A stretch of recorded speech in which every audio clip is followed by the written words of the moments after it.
Les podcasts du Figaro. Cette première transatlantique que j'ai vécue a été un moment de grâce. Dans le sport, on dit le flow. Et c'est vraiment, j'étais presque égoïste de bonheur. Mon mari Tanguy, dont je suis pourtant très amoureuse, j'y pensais même pas à lui. Vraiment, j'étais juste sur mon bateau toute seule. C'est une course qui est sans moyen de communication, donc très spécifique. Ça n'arrive plus dans nos temps modernes de ne parler à personne. Et c'était le cas sur mon bateau et j'ai adoré ça. Un Vendée Globe dans une famille, c'est déjà beaucoup. 2 Vendée Globe dans une famille, c'est vraiment énorme. Plus l'accueil d'une petite fille, une maternité et tout. Ça faisait vraiment beaucoup. Il y a des moments qui peuvent être durs. Moi, je pense que j'étais assez naïve avant ça, plutôt du style à imaginer que tout le monde est gentil. J'ai vécu pas mal de désillusions parce que quand je me suis fait écarter, c'était lié à ma maternité. Je représentais un risque que mon sponsor voulait pas prendre. Il y a une urgence à changer. On a besoin d'aller à l'autre bout du monde pour nous engager. Et donc de sortir à nouveau de sa zone de confort. Il me semblait qu'il y avait quelque chose d'injuste. C'est un métier qui demande du temps. De l'empathie, c'est dur. C'est dur, mais c'est tellement gratifiant de faire des... À la fois c'est génial et à la fois ça nous terrifie. S'engager, c'est prendre ses responsabilités. Et puis il y avait l'idée aussi de montrer un exemple. Et lâche rien, fonce et avance quoi. Bonjour, vous écoutez le podcast Les Engagés. Je suis Aude Barietti de la Garde, journaliste au Figaro. Toutes les semaines, nous recevons un homme ou une femme qui porte haut et fort, ou parfois plus discrètement, sa détermination à faire évoluer la société. Aujourd'hui, je reçois la navigatrice Clarisse Kremer, revenue il y a quelques semaines de son 2e Vendée Globe. Bonjour Clarisse. Bonjour Aude. D'où vient votre passion pour la voile, Clarisse ? D'assez loin, parce que c'est d'abord une passion pour la nature. Moins active, plus contemplative. C'est de mes grands-parents, je pense que je tiens ça, qui vivaient au bord de l'eau et qui m'ont toujours appris à admirer la mer, à vraiment m'extasier devant les belles lumières qu'on pouvait voir au bord de l'océan. Et ensuite, d'une façon plus concrète, un peu de mon mari quand même, Tanguy Le Turquet. Quand on s'est rencontrés, on avait 21 ans. Lui, il était skipper professionnel. Moi, j'étais étudiante en école de commerce. Il rêvait d'une course qui s'appelait la Mini Transat, une transat sur des petits bateaux de 6,50 m. Et donc, je l'ai accompagné dans ses premières aventures de course au large. Et tant et si bien que moi-même, j'ai eu envie de faire la même chose. Et j'ai fait cette même course en 2017. Et de là, m'est né le virus qui m'a pas quittée jusqu'ici. Vous avez d'abord eu un parcours assez classique, des très belles études à HEC, vous avez monté une start-up et puis vous avez vraiment définitivement basculé. Quel a été le déclic où vous vous êtes dit « je vais changer de vie et la voile va devenir mon univers » ? Ça s'est fait dans la douleur. Il y avait probablement une partie de moi qui sentait que j'étais pas à ma place et que ça me convenait pas ce que j'étais en train de faire, alors que pourtant les choses se passaient bien. Je crée ma boîte avec mon frère, on s'entend hyper bien. Mais du jour au lendemain, j'ai fait ce qu'on appelle un burn-out et incapable de bosser sur ma start-up, alors que c'était quelque chose, je bossais peut-être 60 heures par semaine dessus. Et donc, c'est là que j'ai commencé à me poser peut-être les bonnes questions, où j'ai commencé à me mettre en mouvement, à venir déménager en Bretagne, à changer un peu de métier et finalement à me lancer dans ce premier projet de Mini Transat. Il a fallu que mon corps parle à ma place. À quoi ça ressemble la vie d'une jeune navigatrice quand on a encore tout à prouver ? Mon premier projet de course au large, c'était pas du tout pour faire carrière en fait. Dans ma tête, j'allais revenir à mon métier plus classique. C'était une parenthèse comme d'autres vont faire un voyage ou ont la chance de vivre une grande aventure sportive ou peu importe.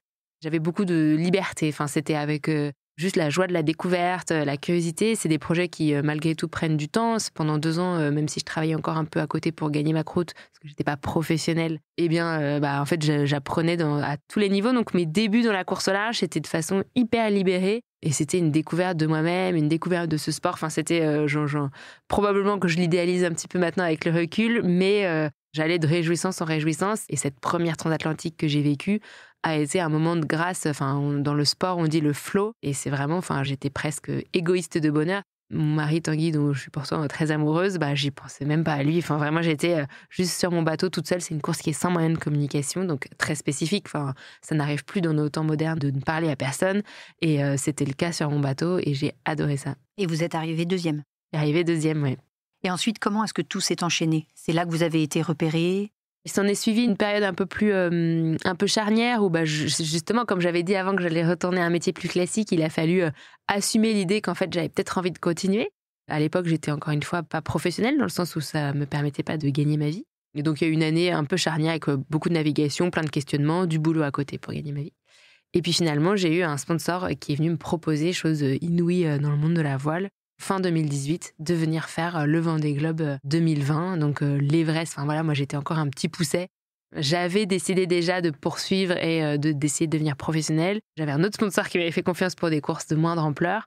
Et là, on me proposait sur un plateau un truc complètement exceptionnel. Et donc ça a été un accélérateur énorme dans ma carrière.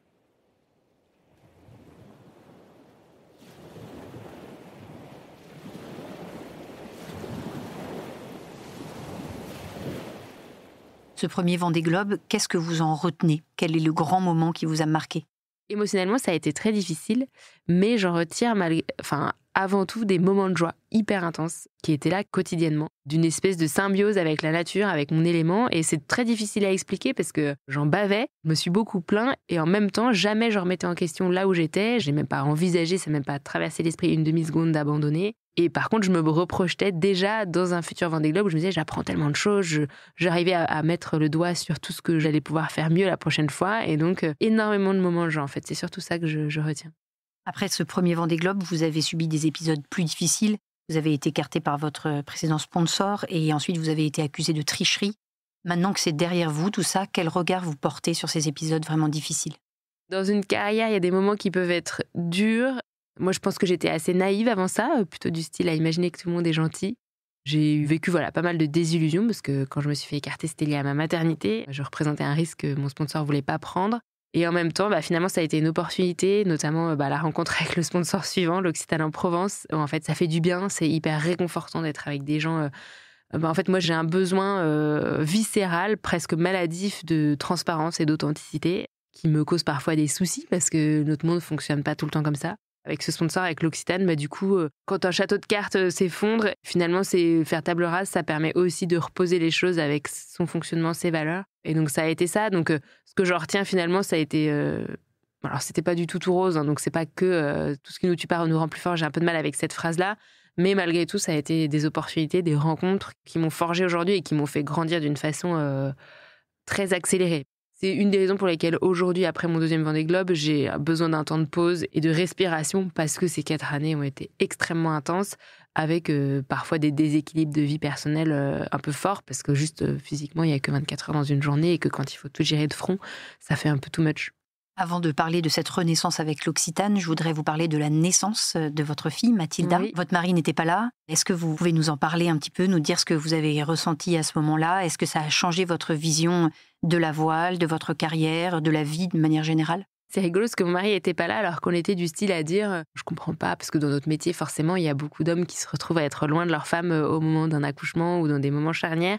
Et on était du style à dire « oh là là, mais nous, jamais on fera ça, c'est trop important, c'est unique dans une vie ». Et bam, il se trouve que c'était pendant une route du Rhum un peu, très importante pour Tanguy parce qu'elle était qualificative pour le Vendée Globe 2024 et lui aussi participait au Vendée Globe. Donc ça mettait en péril son projet s'il n'y participait pas et il s'est retrouvé, on a toujours le choix dans la vie, mais en l'occurrence, on a fait ce choix qu'il aille faire la route du Rhum. Et donc c'était un moment un peu particulier qu'il ne soit pas là. Il a rencontré sa fille quand elle avait 9 jours. C'est assez marrant parce que c'est une des choses quand j'ai dit après mon Vendée Globe 2020 que je voulais à la fois poursuivre dans cette carrière, faire les choses même de façon plus performante, plus ambitieuse et devenir maman. Une des peurs, c'est mais après devenue maman, tu seras plus la même, tu voudras plus faire ça. Moi, j'ai vu ma femme, ceci, cela. Et donc, j'avais un peu intériorisé cette idée-là. Je sentais bien au fond de moi que j'avais envie de continuer ces projets, mais j'avais un peu intériorisé cette idée que le lendemain de l'accouchement, une révélation allait me tomber dessus, comme quoi vraiment il fallait que je change de carrière et tout ça. Et en fait, moi, la maternité, ce que j'ai ressenti, c'est j'ai pas eu l'impression d'avoir fondamentalement changé. J'ai plus l'impression que quelque chose est venu s'ajouter dans ma vie. C'est un peu tarte à la crème, mais plein de joie, plein d'amour, alors aussi plein de fatigue, plein de questions, parce que c'est un parcours où on sait pas trop où on met les pieds quand on devient maman. Il y a un petit côté tiraillement, parce que je ressens très fort l'amour maternel, mais en même temps, j'ai ce besoin de partir en mer, j'ai ce besoin de continuer mon métier. Je vois plus comme une addition qu'un bouleversement profond.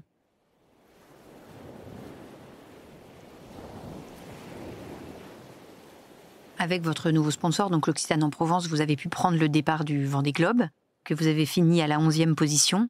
Là encore, je voudrais vous demander, c'est la même question, mais s'il y avait un moment à retenir, lequel ce serait ?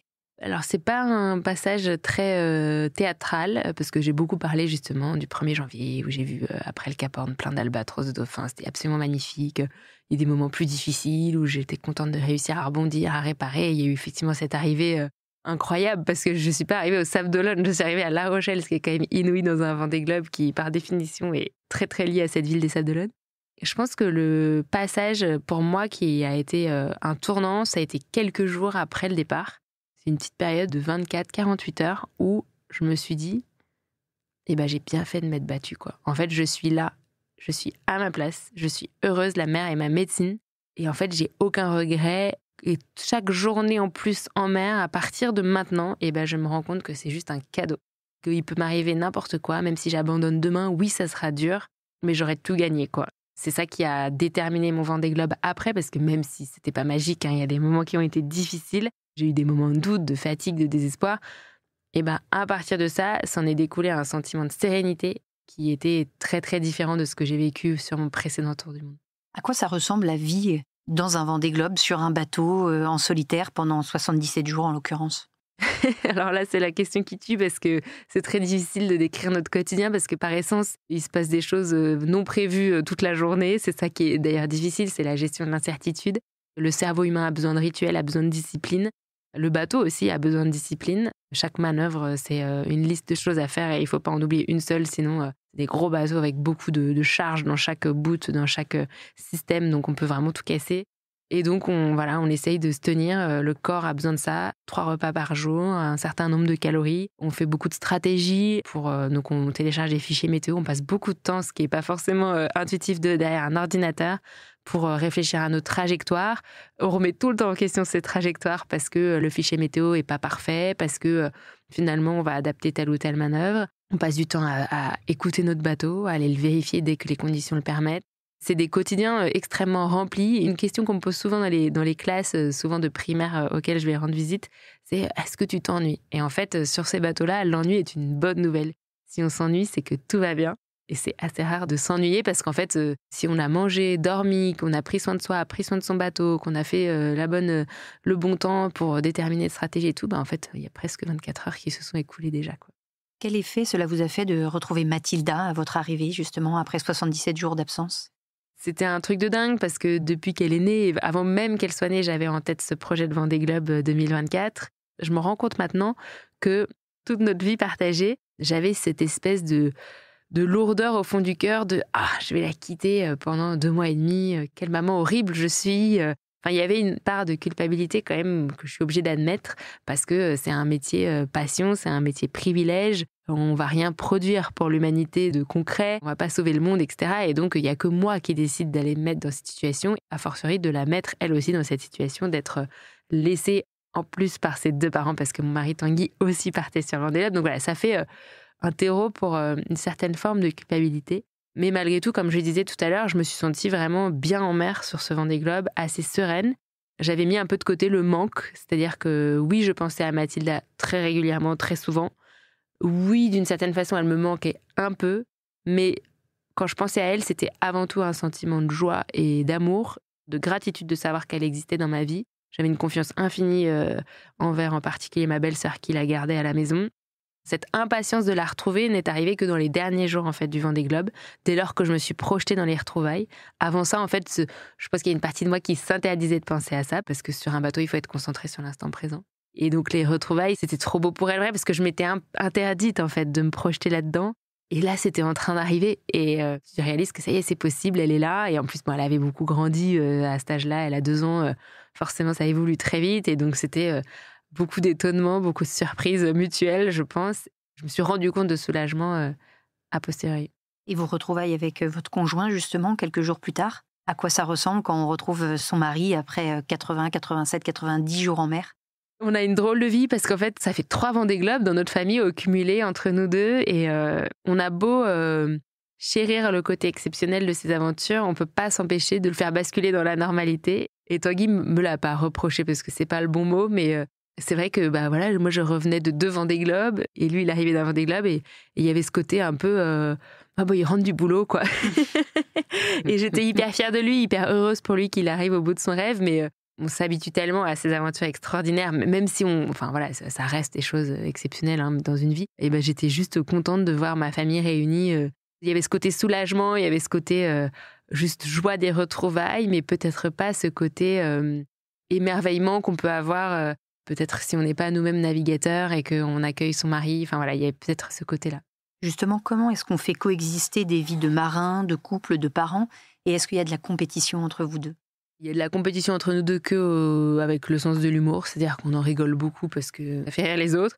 En fait, ce qui est chouette dans la course au large, c'est qu'il y a mille et une façons d'être un bon marin, il y a mille et un parcours. Au départ d'un Vendée Globe, il y a des bateaux de tout âge, de toute génération, il y a des objectifs qui sont très différents. C'est une des rares courses où on peut, sans hypocrisie, ne pas dire qu'on y va pour gagner, parce que c'est une aventure aussi de finir un tour du monde. Et c'était ça avec Tanguy, lui c'était son premier Vendée Globe, moi mon deuxième, on avait des bateaux de générations très différentes, des objectifs très différents, des projets très différents.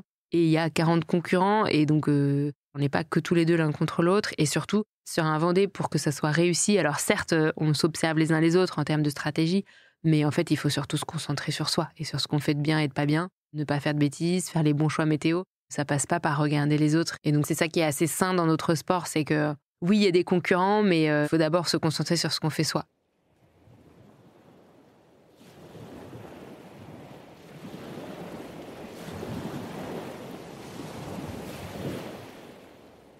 Comment est-ce qu'on se réacclimate à une vie normale après un Vendée Globe ? Et ça prend un petit peu de temps. Je pense qu'encore aujourd'hui, on n'est pas tout à fait acclimaté à une vie normale. Il y a aussi le fait de retrouver justement une vie de couple, une vie de famille un peu plus posée, un peu moins trépidante, parce que c'était 4 années là, de préparation pour ce Vendée assez lourde. Un Vendée Globe dans une famille, c'est déjà beaucoup. 2 Vendée Globe dans une famille, c'est vraiment énorme. Plus l'accueil d'une petite fille, une maternité et tout. Enfin, ça faisait vraiment beaucoup. Donc, il faut se laisser du temps. Ma belle-sœur a habité avec nous pendant 2 ans, justement dans cette idée qu'elle soit un véritable 3e parent pour notre petite fille et que quand nous, on se retirait de la maison pour que Mathilda, ça soit le plus fluide et le plus naturel possible, on était jamais juste avec la cellule familiale la plus petite pendant 2 ans. Et donc là, pour la première fois, on se retrouve juste tous les 3. Donc c'est chouette aussi de se retrouver, mais il faut un temps d'adaptation et c'est pas magique. Quels sont vos prochains objectifs à la fois personnels et professionnels ? J'ai toujours cet appel de la mer, enfin, c'est presque une drogue, c'est quelque chose qui m'anime. C'est une chance infinie d'avoir ça comme métier, mais ça vient avec ce que je disais juste avant, des intensités de quotidien qui sont parfois difficiles à vivre et qui peuvent être dangereuses pour un équilibre de famille, un équilibre personnel. Donc c'est pour ça que je suis en plein questionnement, mais donc j'ai pas d'objectif précis à ce stade à délivrer. Aujourd'hui, quelles causes vous tiennent le plus à cœur ? C'est vrai que quelque chose qui m'a collé au corps, qui s'est imposé à moi, que j'ai pas forcément choisi, c'est une certaine forme de cause des femmes. D'égalité homme-femme. D'égalité homme-femme. À mon insu, je suis devenue un peu un exemple de combat. Et c'est vrai que c'est quelque chose qui m'anime parce que moi, je suis pas quelqu'un de résigné. Je remets souvent en question le statu quo. Les phrases du style « c'est comme ça », c'est des choses que j'ai du mal à entendre. Et du coup, ça m'est assez naturel de remettre en question ce genre de situation. Et donc, il n'y a pas beaucoup de précédents, en fait, dans mon univers de la course au large, de femmes qui, à la fois, cherchent la performance et veulent poursuivre leur carrière et veulent aussi une vie de famille. Je l'ai pas toujours bien fait parce que j'aime pas le conflit, j'aime pas me retrouver dans des situations délicates humainement. Par la force des choses, je me suis retrouvée avec cette cause-là à travailler avec des portes un peu à défoncer. Oui. Une toute autre cause, je crois savoir que vous êtes la marraine de Lazare. Est-ce que vous pouvez nous en dire un petit mot ? Lazare, c'est une très très très belle association qui crée des colocations entre des jeunes actifs et des personnes qui ont connu la galère, donc souvent des gens qui ont été sans abri. Avec cette hypothèse qui est plus qu'une hypothèse, qui est probablement une vérité, que ce qu'il faut, c'est pas un toit sur la tête uniquement, mais du lien social, de l'amour, une famille même, ils utilisent ces mots qui sont assez forts. C'est eux qui sont venus me chercher en 2019 pour que je sois marraine de leur association. Au début, moi, je me disais, mais je veux surtout pas d'un faire-valoir, je veux pas faire ça pour faire joli et tout. Donc, je suis tout simplement allée dans une de leurs colocs à Nantes pour dîner avec eux. Et en fait, je me suis rendu compte que peut-être que j'allais leur apporter des choses, mais c'était surtout eux qui allaient m'apporter quelque chose parce que c'est des parcours de vie, c'est une force d'une communauté qui est assez indicible. Et je suis hyper fière que Tanguy ait réussi, mon mari, à aller plus loin que moi puisque lui, il a carrément fait un Vendée Globe aux couleurs de Lazare. Et quand je vois le poids que ça a eu au sein de l'association, que ce soit pour lever des fonds, pour faire connaître leur message, qui est celui de changer notre regard sur les personnes de la rue, c'est pas seulement donner une pièce, c'est appeler les gens par leur prénom, leur demander leur prénom. Ils disent souvent dans la rue, on est moins bien qu'une poubelle parce que les poubelles, on les cherche. Nous, on nous ignore. C'est des phrases hyper fortes comme ça qui nous font remettre en question notre regard parce que quand on bosse à Paris, dans une grande ville, on passe devant des gens. Ils font même pas partie du mobilier urbain puisqu'on ne les cherche pas. Donc je suis hyper fière qu'il ait réussi à faire porter ce message et je sais aussi que ça a eu un grand dynamisme au sein des colocs parce qu'ils cherchent ce lien et ça a donné un sujet de conversation et de fierté. Et c'est vrai que la voile a cette image de sport un peu de privilégié avec des financements importants. Et donc de l'associer à des personnes qui ont connu la galère, c'est un contre-pied qui est trop chouette. Justement, ce sport dont vous parlez, qui vous anime, que vous adorez, Qu'est-ce que vous diriez à une jeune fille qui voudrait se lancer dans ce sport-là, dans ce monde-là, puis qui hésiterait peut-être ? J'ai écrit une bande dessinée qui s'appelle « J'y vais mais j'ai peur ». Donc déjà, si on a des peurs, des inquiétudes, c'est normal. Surtout ne pas attendre d'avoir la réponse à toutes ces questions, ne pas attendre des certitudes pour se lancer. Ça, c'est vraiment un mal que je vois beaucoup, de vouloir faire quelque chose selon un plan trop défini. Il faut surtout pas vouloir faire comme les autres. Donc faire à ses façons, avec ses propres sources personnelles de motivation qui sont pas celles du voisin. Et ensuite, en tant que femme, pas forcément accepter certaines situations, accepter les laisser comme ça et continuer d'avancer, quoi. Il est déjà l'heure de notre dernière question, notre question rituelle de fin d'émission. Si vous étiez à ma place, qui serait votre engagé ? J'ai une très bonne amie, Alice, qui n'est pas du tout une personne publique, qui a fait le même collège-lycée que moi, la même prépa que moi, mais en BCPST, qui a fait l'agro, qui était dans un cheminement assez classique. Enfin voilà, elle a fait du conseil en RSE. Voilà. C'est quelqu'un qui, de l'extérieur, on peut se dire, qui est assez discrète, qui prend pas toujours beaucoup de place. Et puis, tout d'un coup, elle s'est engagée dans une association qui s'appelle Le Choix de l'école. Et elle est devenue prof de maths. Je l'imaginais absolument pas, prof de maths dans une zone d'éducation prioritaire. Je me dis, elle va se faire mais bouffer. Et en fait, ça a été une révélation pour elle. Elle a grandi avec ses élèves, elle s'est battue dans des moments parfois difficiles aussi. Et aujourd'hui, maintenant, elle est devenue véritablement prof de maths. Donc, elle a déménagé en Bretagne, à Lorient. C'est une engagée parce que pour moi, l'éducation, c'est des personnes qu'on met pas toujours en valeur parce que c'est des parcours, elle est prof de maths. Enfin, dit comme ça paraît pas exceptionnel. Moi, on me dit, navigatrice, tout de suite, ça fait rêver les gens. Cet engagement, cette vocation qu'elle a, je trouve ça juste trop chouette et j'ai beaucoup d'admiration pour ce qu'elle fait, alors que c'est vu comme un métier classique. Et donc voilà, je pense que ça serait elle, mon engagée. Merci Clarisse. Merci d'avoir écouté ce podcast. Je suis Aude Barietti de la Garde, journaliste au Figaro. Vous pouvez retrouver les engagés du Figaro sur Figaro Radio, le site du Figaro et toutes les plateformes d'écoute. À très bientôt.